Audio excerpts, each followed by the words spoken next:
Amen.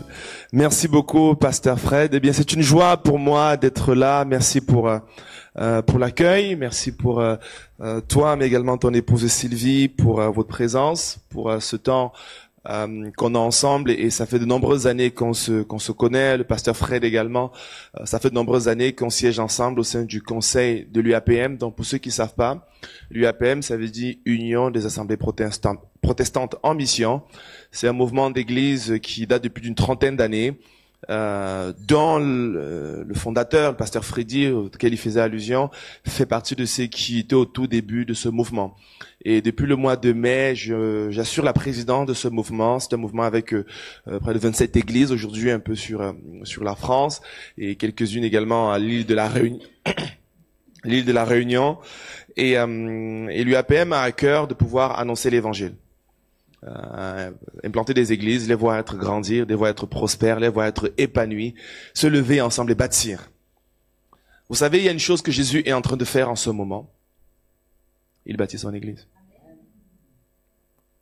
Il le fait ici, il le fait en France, il le fait dans les nations, il le fait partout. Il m'arrive souvent de me déplacer et de voyager, que ce soit en Europe ou en Afrique ou dans d'autres pays, mais une chose est sûre, quand vous allez partout, Jésus est en train de faire une chose, il est en train de bâtir son église. Et la particularité de l'église, c'est que l'église, elle est composée des êtres humains, comme vous et moi. J'en parlais hier, durant le séminaire qu'on a décidé de mettre en place depuis plusieurs mois maintenant, parce que nous voulons venir ensemble et bâtir ensemble.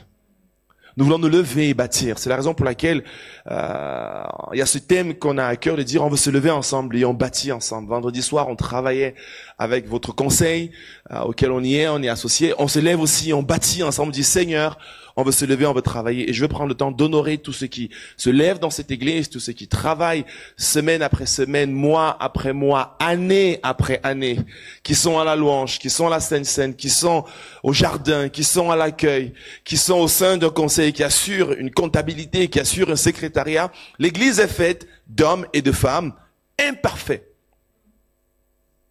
qui se lèvent et qui veulent bâtir. J'insiste sur le mot imparfait, parce que vous savez, l'imperfection, elle est intéressante quand elle est théorique. Mais quand ça devient pratique, quand ma femme me rappelle mes imperfections, là, elle dit, mais pourquoi tu m'as pas dit ceci, par exemple? Et donc, c'est pas la même réalité. Et donc, c'est une joie pour moi d'être là avec vous aujourd'hui pour dire, écoutez, levons-nous ensemble et bâtissons l'église de Jésus. Et je voudrais particulièrement vous manifester bien évidemment les salutations de l'église d'Evry.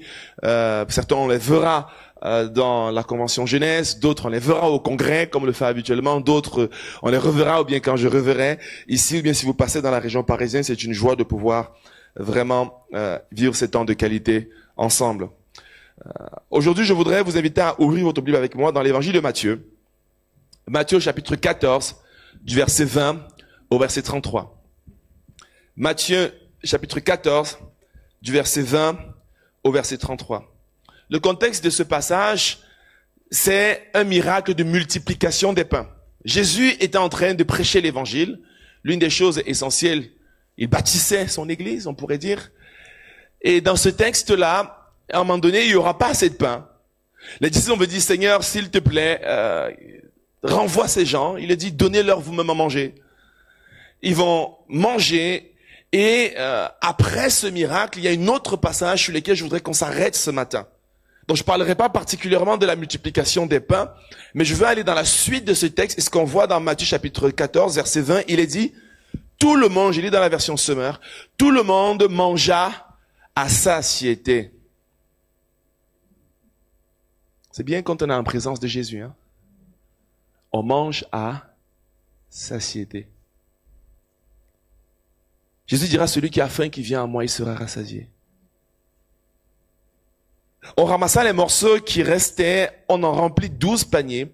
Ceux qui avaient mangé étaient au nombre de 5000 hommes, sans compter les femmes et les enfants. Ça nous montre ici une église de 5000 hommes, Selon certains spécialistes, il y en a 5000, c'était les femmes et quelques enfants. Certains estiment à plus de 20 000 personnes qui étaient présentes à cet endroit-là. Essayez de faire manger 300 personnes à votre mariage. Moi, j'ai fait un mariage où il y a cela plus de 10 ans maintenant que je suis marié, on a fait 100 personnes. On s'est rappelé des 100 personnes. Et on a rappelé ceux qui sont pas venus en plus. Parce qu'on a payé. Mais ça nous rappelle qu'il faut de l'ordre également. Il a nourri plus de 20 000 personnes. Et ils ont mangé à satiété. Ça nous montre que peu importe le nombre de personnes, Jésus a toujours ce qui est nécessaire. Peu importe nos besoins, Jésus est toujours capable de prendre soin. Et il dit, sans compter les hommes et les femmes. Aussitôt après, Jésus pressa ses disciples de remonter dans la barque pour qu'ils le précèdent de l'autre côté du lac, pendant qu'il renverrait la foule. Quand tout le monde fut dispersé, il gravait une colline pour prier à l'écart. À la tombée de la nuit, il était là, tout seul. Pendant ce temps, à plusieurs centaines de mètres au large, la barque luttait péniblement contre les vagues, car le vent était contraire. Vers la fin de la nuit, Jésus se dirigea vers ses disciples en marchant sur les eaux du lac. Quand ils les virent marcher sur les eaux, ils furent pris de panique. « C'est là un fantôme », dirent-ils. Ils se mirent à pousser des cris de frayeur, mais Jésus leur parla aussitôt. « Rassurez-vous, dit-il, c'est moi. N'ayez pas peur. » Alors Pierre lui dit, « Si c'est bien toi, Seigneur, ordonne-moi de venir te joindre sur l'eau. » « Viens, lui dit Jésus. Aussitôt, Pierre descendit de la barque, et se mit à marcher sur l'eau, en direction de Jésus. Verset 30, mais quand il remarqua combien le vent soufflait fort, il prit peur, comme il commençait à s'enfoncer, il s'écria, « Au secours, Seigneur !» Immédiatement, Jésus lui tendit la main et le saisit. « Ta foi est bien faible, lui dit-il. Pourquoi as-tu douté? » Puis ils montèrent tous deux dans la barque, le vent tomba, les hommes qui se trouvaient dans l'embarcation se prosternèrent devant lui en disant, « Tu es vraiment le Fils de Dieu. » Seigneur, nous te bénissons pour ta parole, nous prions que tu nous parles au travers d'elle ce matin. Je prie que personne ne retourne de ce lieu comme il est entré. Parce que chaque fois, comme on vient de le voir dans ce texte, que quelqu'un te rencontre, il y a toujours quelque chose qui se passe. Donne-moi de communiquer en simplicité ce que tu as mis dans mon cœur et que nous puissions tous ressortir de ce lieu transformés. Amen. Dans ce texte, nous voyons quelque chose de particulier, comme je l'ai dit. Nous voyons Jésus vivre quelque chose de surnaturel. Vous savez, souvent, on aimerait être en présence de Jésus et vivre la même chose qu'il a vécu. Les disciples vont voir nourris, c'est-à-dire que les pains vont être multipliés. Bon, depuis quelque temps, certains ont pu regarder la série The Chosen, qui essaie de nous plonger un peu dans l'univers. Alors, elle n'est pas parfaite. Et il y a certains passages, on pourrait être discutable dessus, mais cela nous amène à voir un peu l'évangile d'un autre regard. Et vous vous rendez compte que ils font un épisode de cette histoire de pain. On sent qu'il y a le stress, et j'imagine le stress. Jésus dit, donnez-leur vous-même à manger. J'imagine que j'arrive là et que je suis dans l'église et il y a tellement de monde et des biens me dit mais il n'y a plus de place. Je dis donnez-leur des chaises. Il dit mais il n'y en a plus de chaises, donnez-leur vous-même. Il dit mais il y a la multiplication des chaises, je n'ai pas lu ça dans la Bible. D'accord, c'est facile de la lire rapidement ces textes. Mais ça nous montre une chose extrêmement importante. Les disciples vont passer une journée vraiment surnaturelle. Une journée en présence de Jésus où ils vont voir des miracles, ils vont voir la multiplication des pains, ils vont voir des signes, des prodiges. Une journée qu'on aimerait qu'elle ne se termine pas. Parfois vous vivez un temps dans la présence de Dieu, vous avez juste envie que ça ne s'arrête pas. Vous avez juste envie de dire Seigneur, waouh, pourquoi ça s'arrête? Pourquoi ceci? Mais la journée s'est arrêtée. La journée s'est arrêtée. La journée s'est arrêtée parce que Jésus avait autre chose à faire avec eux. Il nous a dit dans ce texte assez remarquable, il a dit, pendant ce temps, plusieurs mirent au large, il va dire vers verset 23, quand tout le monde, verset 22, aussitôt après, Jésus pressa ses disciples de remonter dans la barque pour qu'ils le précèdent de l'autre côté du lac pendant qu'il renverrait la foule. Jésus pressa ses disciples. Je ne sais pas pour vous, Mais si étant en présence de Jésus, j'aurais besoin en effet qu'il me presse pour que je puisse partir. Parce que j'avais besoin de sa présence. Parce que, mais waouh, une journée, tu vois la multiplication des pains. Tu vois Jésus enseigner un enseignement remarquable qui saisit les cœurs et qui touche les vies. Les gens étaient prêts à rester là encore et encore. Mais Jésus, vous savez quoi? Il va dire, écoutez, la journée, elle est finie. La saison, elle a changé. Il y a une saison où on a mangé toute la journée. Maintenant, prenez la barque et avancez-vous. Et la première vérité que je voudrais partager avec vous, quand Dieu nous invite à rebâtir notre église, à rebâtir nos vies, à rebâtir ta maison, ta vie spirituelle, ta marche avec Dieu, parce que l'église c'est toi, c'est moi, c'est nous. Quand Jésus t'invite à rebâtir quelque chose, il te dit également, écoute, la saison a changé. La saison de ta vie change. Pendant une journée, en effet, tu as vu des choses. Maintenant, je mets quelque chose de différent.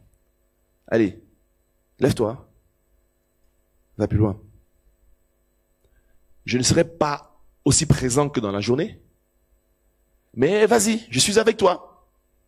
Un jour, Jésus a fini de son travail sur la terre. Il a dit, allez dans le monde, prêchez la bonne nouvelle et je suis avec vous. Et il nous a pressés. Il dit, mais Seigneur, ne pars pas, ne pars pas. Il s'est envolé devant eux, ils l'ont vu partir. Les autres ont dit, arrêtez de regarder.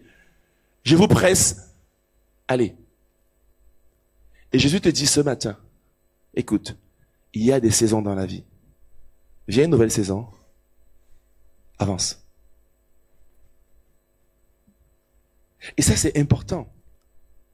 Parce que Jésus va nous inviter toujours à aller. Je me rappelle quand j'étais dans mon pays, je vivais une saison remarquable. Au sein de notre groupe, de notre église, on vivait un réveil dans l'église, apporté par la jeunesse. Et j'étais dans le groupe de jeunes. On allait parfois prier sur la montagne. Et on priait, à un moment donné, on priait avec des amis, il pleut. On dit, on va prier pour que la pluie s'arrête. Et on prie, la pluie s'arrête.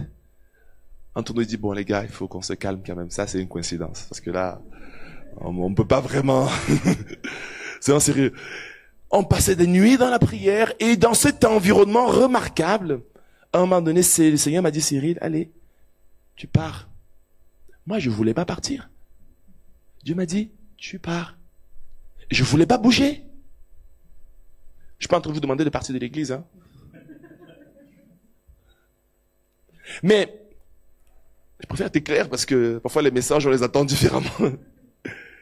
Mais, pourquoi Dieu m'a dit cela? Et quand j'appelais mes amis, ils disent, mais waouh, tu sais pas, on a fait une réunion, tout le monde vit ceci, tout le monde vit cela, et moi j'étais en France, il faisait froid, je connaissais personne, et quand j'appelle, on me dit, waouh, c'est génial. J'ai dit, mais Seigneur, je veux retourner là.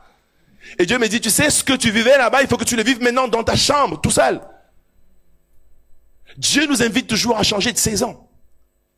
Et la première vérité de ce texte, quand Dieu nous dit, levons-nous et bâtissons, comme Néhémie a dit, Dieu dit, viens une nouvelle saison où il est temps de te lever et de bâtir ta vie, dans ta maison, dans ta marche, dans ton travail. Lève-toi et bâtis. Et Jésus va les amener dans une nouvelle saison. C'est important de réaliser que notre vie est faite de saisons. Et je veux te dire ceci. Quand tu te poses, tu dois réaliser à un moment donné, Seigneur, quelle est la saison que tu places dans ma vie? La deuxième chose qui arrive, c'est, cette nouvelle saison n'est pas une bonne saison. Du moins à nos yeux. Quand on regarde, il dit, quand le monde fut dispersé, Jésus gravit la montagne pour prier à l'écart. À la tombée de la nuit, il était là tout seul. Il n'y a pas que eux qui ont changé, Jésus aussi il a changé. Jésus a passé toute une journée à faire des miracles, à accomplir des prodiges, à travailler, à servir l'église, à travailler dans l'église. Puis il va venir un temps où il va dire, je vais me retirer pour aller passer du temps dans la présence de Dieu. Et ça, c'est un enseignement pour chacune de nos vies. Parfois, elle est déséquilibrée. Il y a le service, mais il n'y a pas l'intimité. Il y a le service, mais il n'y a pas la connexion à la montagne avec Dieu. Jésus faisait les deux. Il servait, il allait à la montagne, seul. Nous, on aimerait parfois tellement de présence uniquement dans, on donne, on voit comment Dieu donne, mais mes amis, Dieu nous appelle à dire également que cette nouvelle saison, c'est peut-être, écoute, tu as mangé, maintenant on va aussi te nourrir. Tu as donné à manger, maintenant on va aussi te nourrir toi-même. Il y a des temps où Dieu te dit, écoute, maintenant, prends un temps à part, juste pour toi. Jésus nous montre un exemple. Il dit, écoute, quand il change de saison, parfois il te dit, viens, travaille, mais le soir, pose-toi et cherche-moi. Rebâtir nécessite un renouvellement des ressources. Quand tu te lèves et que tu travailles, après tu dis, ok Seigneur, je viens recevoir de toi. Et la deuxième chose qui arrive, c'est qu'il va devenir seul à un endroit où avant ils étaient nombreux. À un moment donné, ils étaient nombreux et les disciples avaient avec Jésus, maintenant ils n'ont plus Jésus. Verset 24. Pendant ce temps, plusieurs centaines de mètres au large, la barque luttait péniblement contre les vagues, car le vent était contraire. Ils vont rentrer dans une saison de turbulence, une saison de secousse, une saison où, même s'ils sont habitués à être des gens qui sont sur la mer, des gens qui ont l'habitude de faire de la pêche, mais là ils arrivent dans une saison, malgré leur expérience, où ça secoue. Et des personnes qui sont là, leur vie est en train de secouer. Leur barque est en train de bouger. Elle est en train de trembler. Et la Bible nous dit à plusieurs reprises, ils avaient peur. Si Pierre, il y avait des pêcheurs expérimentés. Si ces pêcheurs expérimentés avaient peur, c'est que cette tempête n'était pas une petite tempête. C'est quelque chose qui les a secoués, qui les a effrayés, qui les a secoués véritablement. Et lorsque ça secoue, je les imagine en train de dire, mais Jésus, il est où? Jésus, tu es où? Tu as donné à manger. Jésus, toi qui calmes la tempête, tu es où? Jésus était sur la montagne, là, en train de prier. Il nous a pas dit pourquoi il priait. Ça se trouve, il priait pour eux. Et parfois, vous savez, nous, on vit des tempêtes. Et on avait dit, mais Seigneur, ah là, franchement, ça fait mal. Tu es où? Là, franchement, je suis dans ce bateau. Mais toi, tu es où? Je suis en train de creuser, je suis en train de me battre, je suis en train d'y aller, mais franchement, Seigneur, ça souffle, ça fait trop mal. Seigneur, j'aimerais tellement que tu te lèves, que tu sois présent. Tu es où? Parfois, Dieu nous amène dans une saison. Parfois, l'Église peut traverser une saison. Parfois, nos vies peuvent traverser une saison. Dans ton travail, tu dis, Seigneur, mais tu es où? Dans ta vie personnelle, tu dis, mais Seigneur, tu es où? Tu avais l'habitude de vivre le surnaturel avec Dieu, de vivre quelque chose de particulier, une vie paisible et tranquille, où Jésus te nourrissait, où tu voyais des choses surnaturelles. Maintenant, tu dis, Seigneur, tu es où? J'ai faim. Tu as l'impression que le ciel s'est fermé. Tu as l'impression que Dieu a disparu. Mais mes amis, ce n'est pas parce que tu ne vois pas Jésus que Jésus n'est pas présent. C'est pas parce que tu ne vois pas les choses que tu aimerais voir avec tes yeux, avec tes émotions, que Jésus n'est pas présent. C'est pas parce que tu n'as pas l'impression Jésus dans cette église est présent. Peut-être tu ne le vois pas. Peut-être tu ne le sens plus. Peut-être tu ne le ressens plus. Peut-être tu ne le reconnais plus. Mais laisse-moi te dire une chose. Jésus est présent et il est en train de bâtir son église.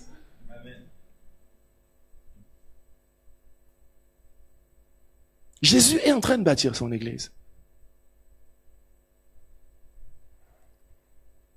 Et parfois, quand il est en train de le faire, le bateau, tout le monde panique. Les minutes sont longues. Le temps d'attente est long. Est-ce que vous avez à passer une nuit? Vous avez l'impression qu'une minute, c'est comme une heure? Vous avez l'impression que ça ne s'arrête pas? Moi, ça m'est déjà arrivé. Je me rappelle, il y a quelques années, j'étais en Italie, dans une ville qui s'appelait Modena. C'est du côté de Bologne, pas très loin. C'était qu'il y avait les tremblements de terre. C'est une zone où il y a beaucoup de parmesan. Il y a de cela quelques années, peut-être vous avez vu ça à la télé. Et il y avait un mariage. Et c'est la première fois de ma vie où j'ai vécu un tremblement de terre. Et il y avait eu quelques tremblements de terre avant. Et j'étais dans une maison. Et je me suis dit, ce jour-là, Dieu existe. Parce que j'ai vu l'appartement dans lequel j'étais, c'était un immeuble. Alors c'est une zone sismique, hein. Et pendant 2 minutes à peine, il y a eu un tremblement de terre. Et j'ai vu véritablement le bâtiment partir comme ça. C'est parti et c'est revenu. Alors c'était une maison qui était construite avec des fondations sur les pilotis, et donc il y avait la capacité de résister au choc et au tremblement de terre. Mais là, Les secondes sont longues. Tu dis, waouh! Et quand ça finit, tu dis, merci Seigneur. Il y a des saisons où parfois ça secoue. Nos émotions sont mises en mouvement. Et dans votre vie chrétienne, vous aurez ces saisons. Dans l'église, vous aurez ces saisons. Mais vous allez également avoir la victoire sur ces saisons. Et c'est important durant ces saisons de dire, ok, Dieu va permettre de bâtir également pour pouvoir surmonter ces saisons. Quand on bâtit, il y a des secousses. Quand on travaille, il y a des secousses. Dans ma vie personnelle, il y a des défis et des combats. Mais rassurez-vous de ceci. Là où Jésus est là, qu'on te le sente ou qu'on ne le sente pas, ça fait toute la différence. Et je voudrais t'encourager ce matin. Je ne sais pas ce que toi tu vis dans ta vie personnelle. Je ne parle pas de l'église, je dis ta vie personnelle. Même si ça secoue et que tu ne sens pas Jésus, ton Dieu est là. Ton Dieu est présent. Ensuite, Jésus vient. Parce qu'il y a toujours un moment où Jésus vient. Ça secoue, et à un moment donné, Jésus arrive. Jésus arrive, et même quand il arrive, ils ont eu peur. Verset 25, vers la fin de la nuit, Jésus se dirigea vers ses disciples en marchant sur les eaux du lac. Quand il le vit marcher sur l'eau, il fut pris de panique. C'est Jésus, leur fantôme, parla aussitôt. Non, c'est un fantôme, dirent-ils plutôt. Et ils se mirent à pousser des cris de frayeur. Mais Jésus leur parla, rassurez-vous, leur dit-il, c'est moi, n'ayez pas peur. Vous savez, quand vous avez peur, quand vous êtes saisi par vos émotions, ce que vous voyez, vous ne réfléchissez plus. On est plus rationnel quand on a peur. On est plus rationnel, on ne réfléchit plus normalement parce qu'on est contrôlé par nos peurs. Est-ce que ça vous est déjà arrivé de marcher dans une nuit noire, dans une maison où il n'y a pas d'électricité, il n'y a pas de lumière, vous marchez, et à un moment donné, il y a quelque chose qui frôle votre pied. Vous dites, vous avez tous les scénarios. Est-ce que c'est une araignée? Est-ce que c'est un serpent? Même si vous marchez dans un endroit où ça ne peut même pas exister, vous imaginez tous les scénarios, vous avez peur. Et c'est la même chose. Ils étaient saisis par la peur au point où ils étaient, on va dire, fleurs de peau. Dès lors qu'il y a quelque chose, allez, boum. Et tout est amplifié. Moi, ça m'est arrivé. Quand tu marches, moi, j'ai souvent vécu en Afrique où tu es dans un contexte où on coupe toute la lumière, il n'y a plus rien. Tu entends les bruits. Vous savez qu'il y a souvent des bruits la nuit, là. Et c'est pour ceux qui connaissent souvent, c'est un bruit quand la nuit est tout calme. Et vous sortez, tu commences à imaginer tous les scénarios qu'il peut imaginer. Et dès que quelque chose arrive, même si Jésus arrive, tu dis c'est un fantôme. Et c'est ce qui se passe souvent quand on est secoué. Quand nous vivons dans des secousses, voilà, dès que quelque chose nous touche, c'est explosif. Dès que quelque chose nous frôle, on commence à marcher sur des mines. C'est-à-dire que dès qu'on pose le pied, et ça arrive souvent dans les couples, vous savez, illustration des couples, souvent dans les mariages. Dans les mariages, il y a souvent des sujets sensibles. Dès qu'on commence à aborder ce sujet, on sait qu'on va se fâcher. Un des sujets, c'est souvent les sujets qui sont liés à l'argent. Parce que dans un couple, il y a souvent un qui dépense plus que l'autre. Toujours. Si tu crois que c'est de toi que je parle, regarde tout droit. Personne ne saura que c'est toi. Personne ne saura que c'est toi. Tu regarde tout droit, ne fais pas de gestes, on est entre nous. Et donc, dès qu'on commence à aborder le sujet, on sait que là, on va se fâcher. Et du coup, ça devient dans le couple une mine explosive. Après, il y aura un autre sujet.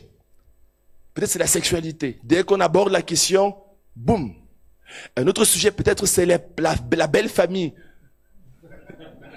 Il dit, regarde tout droit devant toi. Si tu crois que... Et là, on sait que là, on va se prendre la tête. Un autre sujet, peut-être c'est l'église. Dès que tu vas aborder ça. Et un autre sujet. Et donc, qu'est-ce qui se passe? Au début, au lieu de traiter, au lieu de déminer la mine, tu laisses. Tu dis, bon, tu marches, arrivé ici, tu fais ça. Tu passes. Et d'ailleurs, le problème, c'est qu'après, il y a un autre sujet qui arrive. Une autre mine. À un moment donné, comment tu marches dans ton jardin? Tu sais plus où tu vas aller. Si tu avances ici, boum, t'es là, boum, t'es là. Et du coup, tu as envie de voler. Et c'est cela, parfois, avec la vie chrétienne. On est tellement saisi par l'environnement qu'est-ce qui se passe? Tout devient un sujet à problème. tout devient sujet à explosion. Quand Jésus arrive même, on dit c'est un fantôme. Quand Jésus arrive même, on dit qu'il y a un problème. Et vous savez quoi? On doit apprendre à dépasser nos émotions, à dépasser nos peurs et à sortir de notre barque.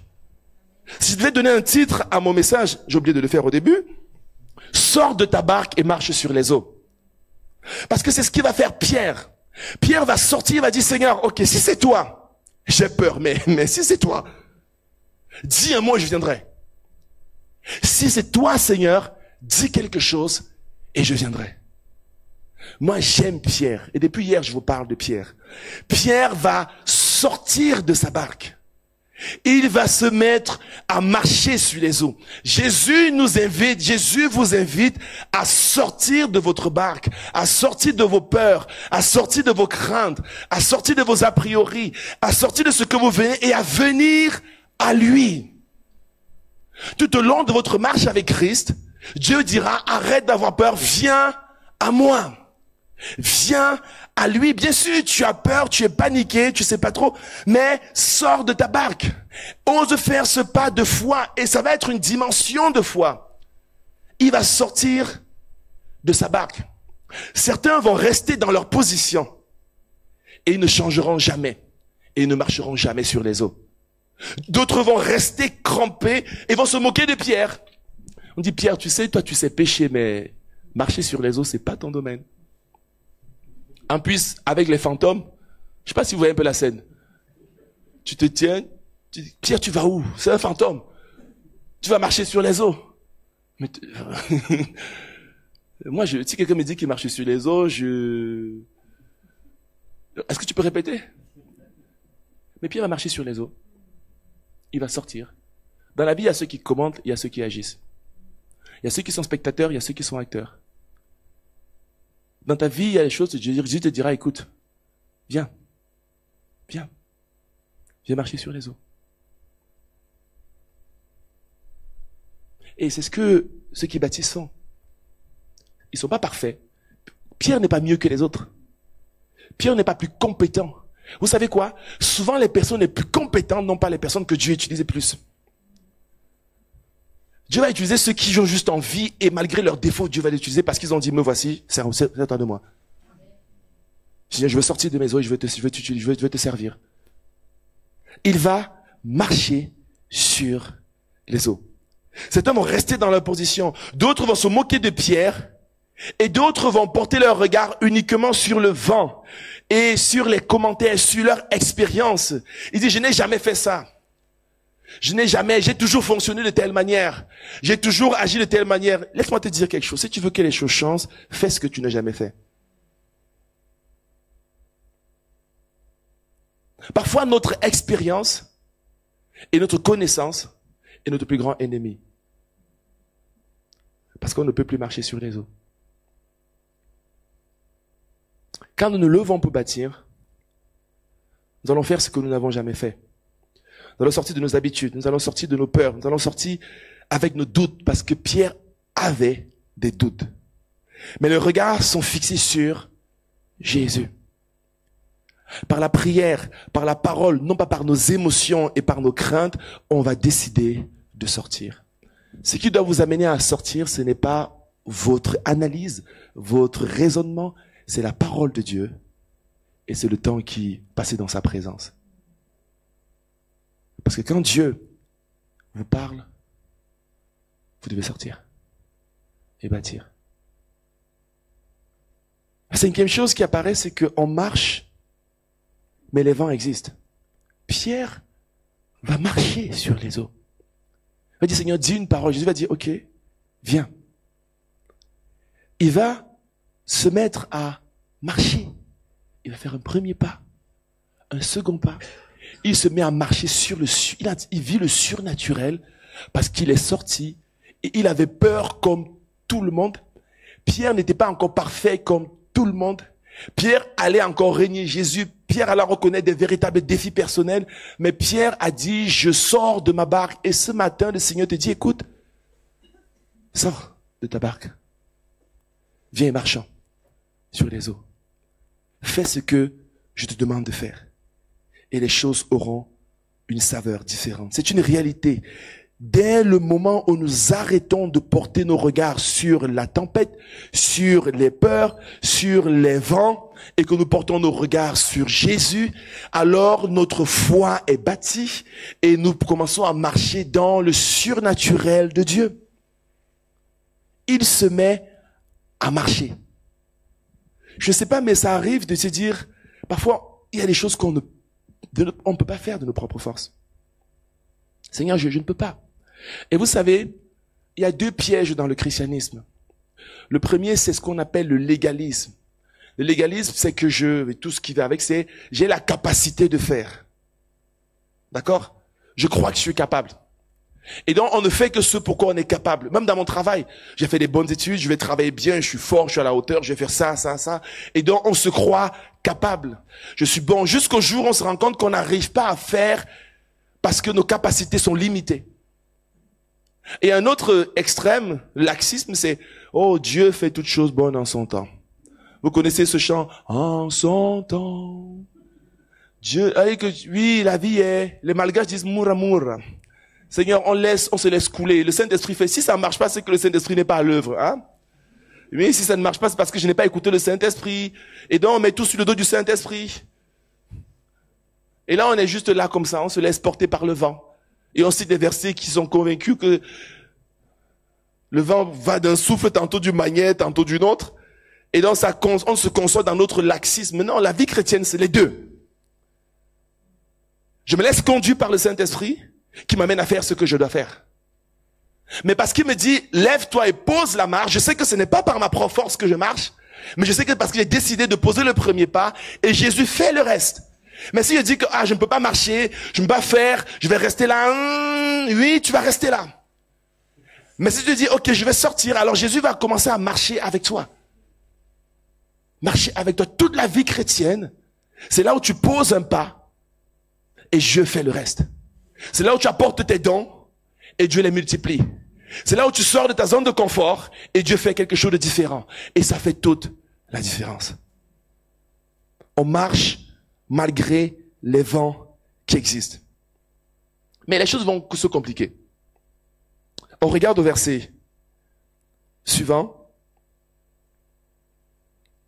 Verset 8. Alors Pierre, verset 28 plutôt, alors Pierre lui dit, si c'est bien toi Seigneur, ordonne de venir te rejoindre sur l'eau. Viens, lui dit Jésus. Aussitôt Pierre descendit de la barque et se mit à marcher sur l'eau en direction de Jésus. Mais quand il remarqua combien le vent soufflait fort, il prit peur. Réfléchissez un instant. Quand il remarqua combien le vent soufflait fort, et il prit peur. Est-ce que le vent soufflait avant? Est-ce que le vent soufflait après? Ce que tu regardes va déterminer ce que tu fais. Qu'est-ce que tu regardes en ce moment dans ta vie? Qu'est-ce qui tu regardes le plus quand tu viens à l'église? Qu'est-ce que tu regardes quand tu es avec ta famille? Qu'est-ce que tu regardes dans ton travail? Qu'est-ce que tu regardes quand tu te lèves pour servir Dieu? Est-ce que tu vois le vent? Ou est-ce que tu regardes à Jésus? Le vent, il est là. Parce que souvent, on peut croire qu'on ne voit pas le vent. Le vent, il est présent. Dans votre église, il y a du vent. Dans toutes les églises, il y a du vent.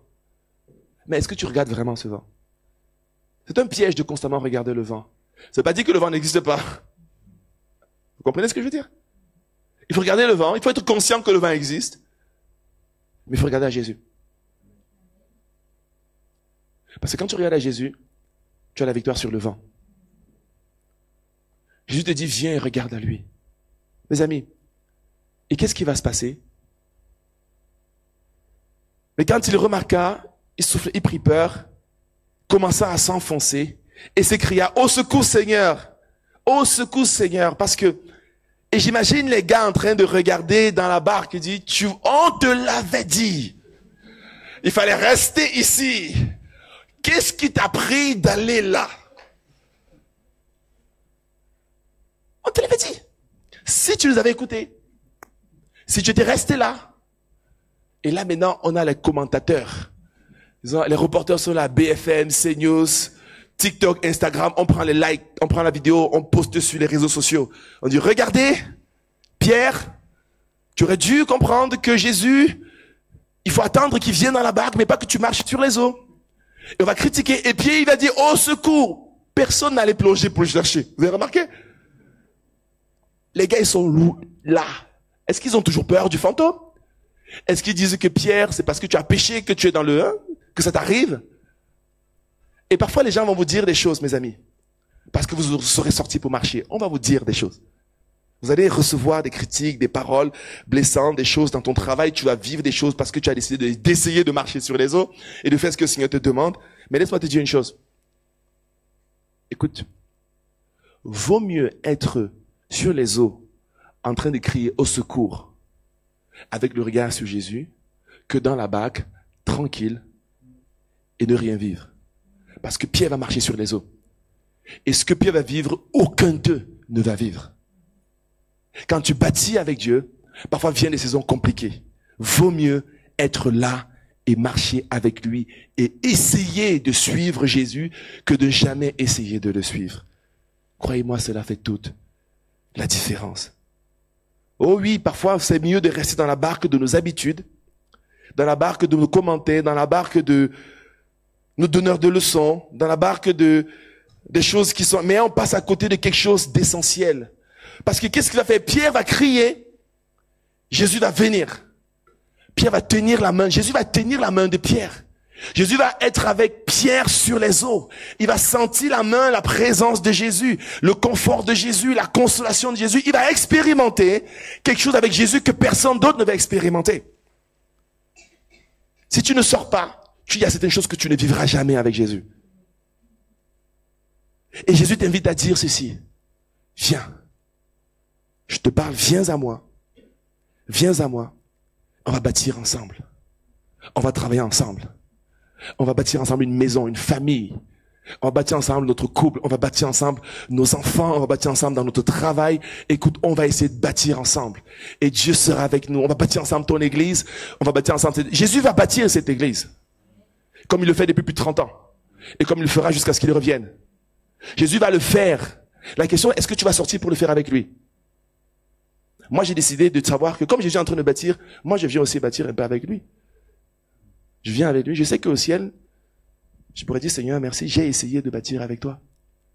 J'ai essayé de construire, j'ai essayé d'aimer, j'ai essayé de prier, j'ai essayé d'intercéder, j'ai essayé de faire ceci, j'ai essayé de faire quelque chose avec toi. Et il va vivre quelque chose de surnaturel. Mieux vaut être sur les eaux avec Jésus que d'être dans un bateau sans Jésus. Vaut mieux être dans une situation inconfortable avec Jésus que d'être dans une situation confortable sans lui. Parce qu'il est notre Dieu et il connaît toutes choses. La fin de ce texte est merveilleuse. Il nous dit, immédiatement, Jésus lui tendit la main et le saisit. Verset 31. Immédiatement. Chaque fois que vous faites appel à Jésus, il vient. Vous faites appel à lui, il vient. Il dit, ta foi est bien faible. Pourquoi as-tu douté? Jésus nous sauve, il nous reprend aussi. Il dit, viens, je vais te parler, je vais te donner 2-3 claques, mais viens quand même. Pourquoi ta foi est faible? Il utilise l'amour, mais également il est vrai.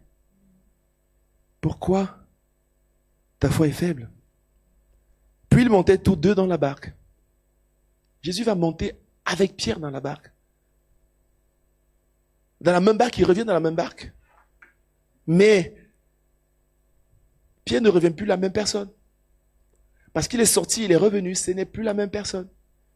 Certaines personnes vont finir cette année, ils ne seront plus les mêmes. D'autres seront pareils. Mais d'autres ne seront plus pareils. Ils seront transformés.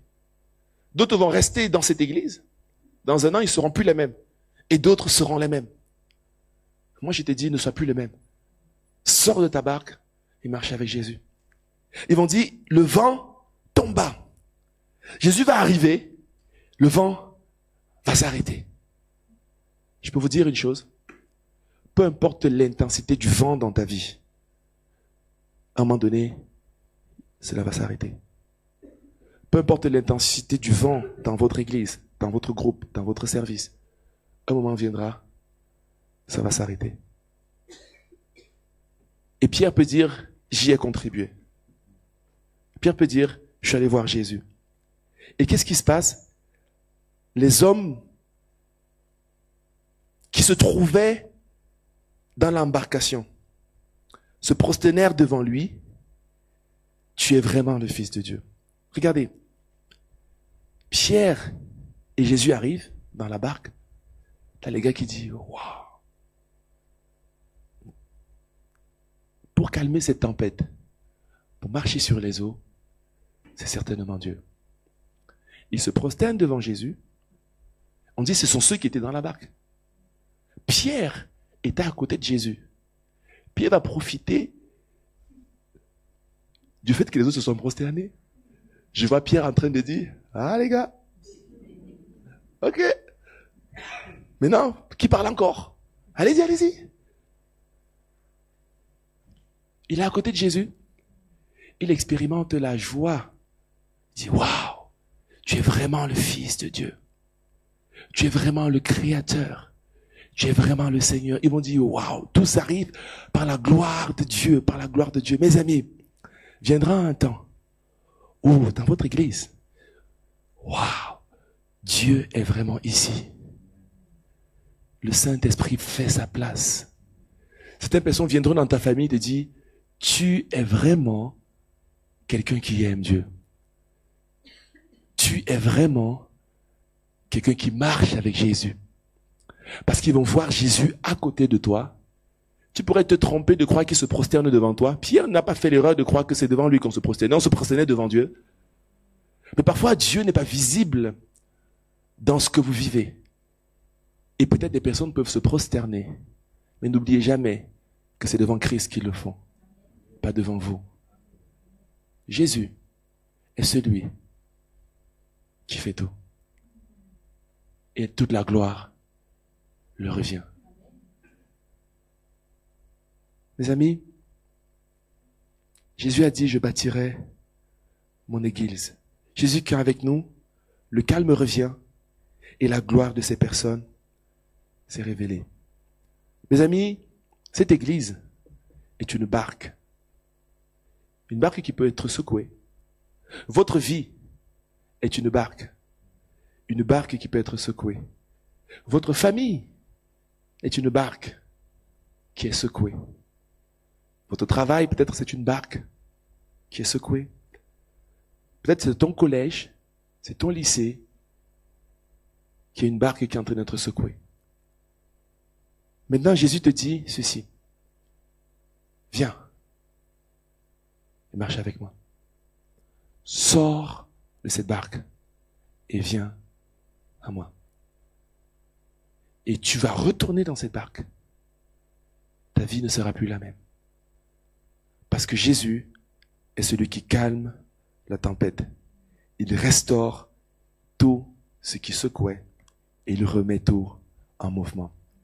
Jésus est celui qui voit sur cette église un manteau, qui en enlève un manteau de lamentation et de deuil, tout un grand voile qui entoure cette église, il enlève, il remet un nouveau. Il enlève un qui chasse la tempête, qui chasse les pleurs, qui grire, qui affecte, qui blesse, qui étend. Et il est le même qui, aujourd'hui, vient étendre un nouveau voile, différent. C'est lui qui le fait, par amour pour nous. On va se lever, j'ai invité l'équipe de louange à s'approcher. Je ne sais pas ce que tu vis ce matin, mais peut-être tu as besoin de dire, Seigneur, waouh, je suis dans cette barque, j'ai envie de sortir de cette barque et de venir. Peut-être tu es là en ce lieu et tu as besoin de dire, Seigneur, j'ai besoin de te rencontrer, j'ai besoin de te toucher, j'ai besoin de faire ce pas de foi. Peut-être symboliquement, Sur le plan personnel, tu réalises que tu as besoin de ce Jésus. J'ai envie de faire un appel. Je ne prierai pas pour chacun, mais je vais faire un appel pour que tu fasses un pas de foi. Peut-être c'est par rapport à ton travail, par rapport à ta vie, peut-être par rapport à ta famille, par rapport à l'église, peu importe. Et tu sens dans ton cœur, Jésus te dit, lève-toi et viens. Sors de ta barque et viens. Alors oui, c'est ton cas, ce qu'on va faire, je vais te demander simplement de t'avancer et de te tenir ici. Et ensemble, on va simplement porter le regard sur Jésus. Le fait que tu viennes, c'est uniquement ce pas de foi symbolique qui dit, Seigneur, je viens à toi. Pendant qu'on a les yeux fermés, avance-toi. Parce que tu sens que tu as besoin de cela. C'est que toi et Jésus. Tu te tiens juste là, tu dis, Seigneur, ok. Et quand tu arrives ici, tu commences simplement à porter tes regards sur Jésus, tu commences simplement à lui parler un instant.